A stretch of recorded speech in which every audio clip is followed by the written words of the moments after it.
All right, home bakers, welcome back to another delicious baking adventure. Today, I'm going to show you how to make the most delicious almond flour brownies.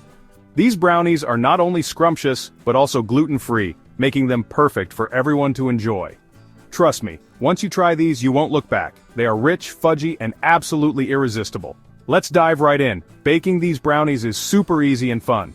First things first, let's gather our ingredients. You'll need almond flour, cocoa powder, coconut oil, maple syrup, eggs, vanilla extract, baking powder, and a pinch of salt. These simple ingredients come together to create magic. Simple, right? Now let's get started with the preparation. Preheat your oven to 350 degrees Fahrenheit and line an 8x 8-inch baking pan with parchment paper. This step is crucial as it will make removing the brownies super easy later on. In a large bowl, mix together 1 cup of almond flour, half a cup of cocoa powder, 1 teaspoon of baking powder, and a pinch of salt. These dry ingredients form the base of our brownie mix. Give it a good stir until everything is well combined. Make sure there are no lumps. Next up, grab another bowl and whisk together 2 large eggs, half a cup of melted coconut oil, half a cup of maple syrup, and 1 teaspoon of vanilla extract. These wet ingredients will add moisture and flavor to our brownies. Keep whisking until it's nice and smooth. The mixture should be well blended and slightly frothy. Now, pour the wet ingredients into the dry ingredients. Mix them together until you have a thick, smooth batter. This is where the magic happens. You can already see how rich and chocolatey this is going to be. The batter should be thick and glossy.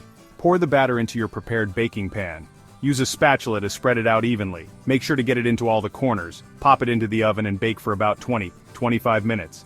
The baking time may vary slightly depending on your oven. You'll know it's done when a toothpick inserted into the center comes out clean or with just a few moist crumbs. But remember, don't overbake. We want these brownies to be fudgy. Overbaking will make them dry, and we definitely don't want that.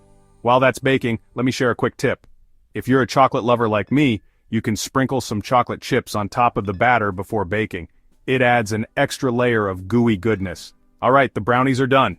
Take them out of the oven and let them cool down in the pan for about 10 minutes. Then, lift them out using the parchment paper and let them cool completely on a wire rack. This step is important to ensure the brownies set properly. Once they've cooled, it's time to cut them into squares. Use a sharp knife for clean cuts. And there you have it. Delicious fudgy almond flour brownies. Perfect for any occasion or just as a treat for yourself. Thanks for baking with me today. I hope you enjoyed making these brownies as much as I did. If you enjoyed this recipe, don't forget to like, subscribe, and hit that notification bell so you never miss out on any of my delicious creations. Happy baking, everyone!